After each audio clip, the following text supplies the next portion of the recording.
दोस्तों नमस्कार। आज फिर हाजिर हूँ बहुत ही इंटरेस्टिंग कहानी के साथ। तो देरी न करते हुए आइए सुनते कहानी का आनंद लेते हैं। एक डरावना जंगल था। उसी जंगल में एक बूढ़ा साधु रहता था। इस कहानी की असल शुरुआत तो तब हुई जब एक रात उस बूढ़े साधु की झोपड़ी में एक कंवारी लड़की पहुंची। साधु के लिए ये एक अनोखी मुलाकात थी। उस रात बहुत जोर से बारिश हो रही थी। जंगल में चारों तरफ अंधेरा छाया हुआ था। आसमान पर बिजली कड़क रही थी। बहुत ज्यादा बारिश होने की वजह से वो बूढ़ा अपनी झोपड़ी का दरवाजा बंद करके अंदर बैठा था।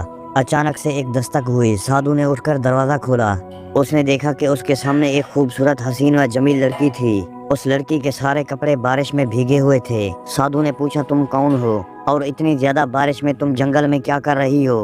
उस लड़की ने डरते हुए जवाब दिया, मैं जंगल के साथ वाले गांव में रहती हूँ। फिर उस लड़की ने साधु से कहा, मेरे पीछे कुछ लोग पड़े हैं, मुझे मारना चाहते हैं, मुझे बचा लीजिए। फिर साधु ने उस लड़की को अंदर बुलाया और आराम से उसको अंदर बिठाया और तसल्ली दी। फिर उस लड़की ने साधु के सामने अपनी कहानी शुरू की। उसने कहा, मैं गांव के राजा की बेटी हूँ। मेरे माँ बाप इस दुनिया से चले गए हैं। जब से मेरे माँ बाप इस दुनिया से गए हैं उस दिन से ये लोग मेरी खूबसूरती पे मरते हैं और ये लोग मुझे पकड़कर न जाने मेरे साथ क्या करने वाले थे। मैंने भागकर अपनी इज्जत बचा ली और तुम्हारे पास आ गई। साधु ने उस लड़की की बात बड़े गौर से सुनी और फिर सोचने लगा, इसके अलावा इसका कोई और मकसद भी हो सकता है। जरूर इसमें कोई बड़ा राज छुपा है। वो लड़की और साधु दोनों अंदर बैठे हुए थे और दिया जल रहा था।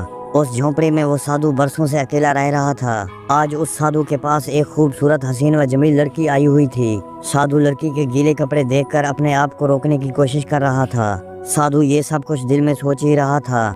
उस वक्त वो लड़की बोली, आज मैं बहुत डरी हुई हूँ, क्या आज की रात आपके साथ रह सकती हूँ? साधु उस वक्त बहुत बड़ी परेशानी में थे। साधु सोच रहा था, ये मेरे साथ क्या हो रहा है। फिर साधु ने खुद को संभाला और उसने लड़की को कहा, कोई बात नहीं, आप यहाँ रह सकती हो। रात बहुत गहरी हो चुकी थी। वो लड़की सोने लगी लेकिन साधु का मन बेचैन था। पहली बार उसके दबे हुए जज्बात जाग चुके थे। फिर साधु ने सोचा, अब मैं क्या करूं? साधु ने सोचा, आंखें बंद करके सोने की कोशिश करता हूं। जब उसने आंखें बंद की उसके सामने उस लड़की का चेहरा आ जाता है। ये सब कुछ देखकर साधु का दिल धड़कने लगा। उसके सोए हुए जज्बात जाग उठे थे। अचानक से किसी के रोने की आवाज आई। साधु जल्दी से उठकर उस लड़की के पास गए। उसने देखा कि वो लड़की उठकर बैठी हुई है और रो रही है। साधु ने उस लड़की से पूछा, क्या हुआ है, आप क्यों रो रही हो? फिर उस लड़की ने रोते हुए जवाब दिया, मेरे साथ कुछ ऐसा हुआ है जो मैं किसी को बता नहीं सकती। साधु लड़की की ये बात सुनकर बहुत हैरान हुए।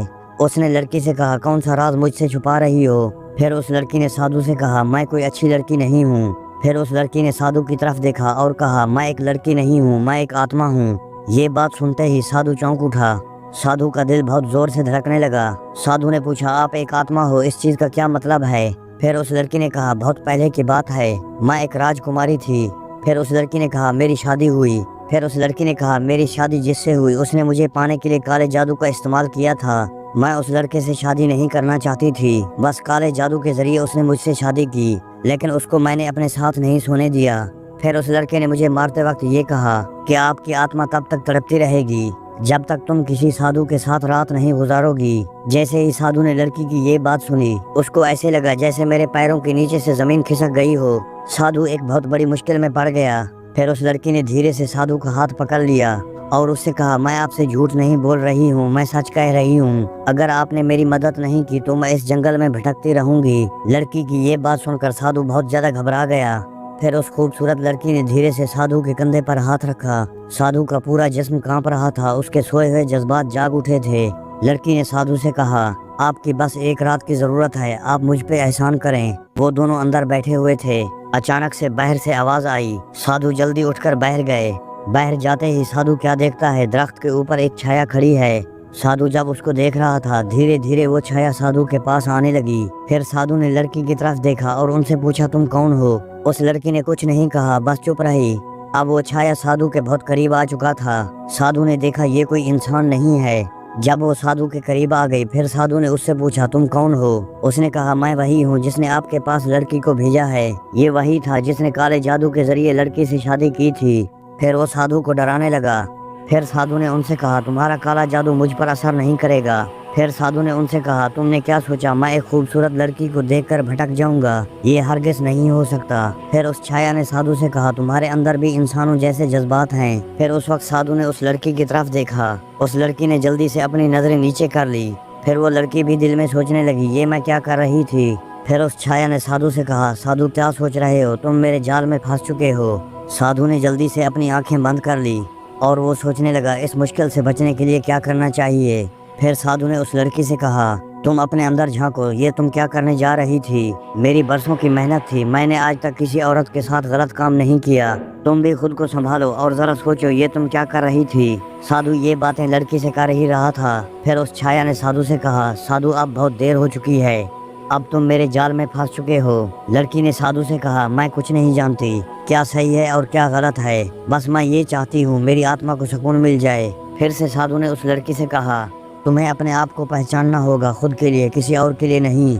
फिर उस छाया ने साधु से कहा, आपको पता है आप मेरे जाल में पूरी तरह से फंस चुके हो, अब तुम्हारा बचना मुश्किल है। साधु ने सोचा, इस मुश्किल से बचने के लिए सच का सामना करना होगा। साधु ने धीरे से आंखें खोली और उस लड़की को कहा, ये लड़ाई तुम्हारी खुद की है, तुम खुद लड़ो। साधु की ये बात सुनते ही लड़की ने साधु से कहा, तुम सही कह रहे हो, ये लड़ाई मेरी खुद की है। फिर उस लड़की ने धीरे से अपनी आंखें बंद कर ली। फिर उस छाया ने लड़की से कहा, क्या तुम मुझे हराने के लिए तैयार हो? उस लड़की ने छाया से कहा, मैं आपसे लड़ने के लिए तैयार हूँ। फिर उस लड़की ने धीरे से अपना हाथ उठाया और उस छाया को पकड़ने की कोशिश की। जैसे ही उस लड़की ने उस छाया का हाथ पकड़ा, बहुत तेज आंधी आई और उस छाया का काला जादू हवा में उड़ने लगा। फिर वो छाया अपने आप को बचाने की कोशिश करने लगा, लेकिन अब बहुत देर हो चुकी थी। उस छाया का बचना मुश्किल था। फिर उस लड़की ने उस छाया से कहा, अब तुम्हारा बचना मुश्किल है। फिर उस वक्त उस लड़की ने उस छाया को मार दिया और धीरे से अपनी आंखें खोली।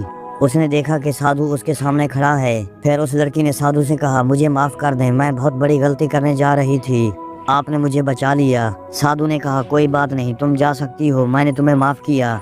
दोस्तों, साधु अपनी जैसी जिंदगी गुजार रहा था, उसने वैसे अपनी जिंदगी गुजारना शुरू कर दी और उस लड़की की आत्मा को सुकून मिला, वो भी वहाँ से चली गई। दोस्तों, कहानी आपको कैसी लगी कमेंट करके अवश्य बताएं। धन्यवाद।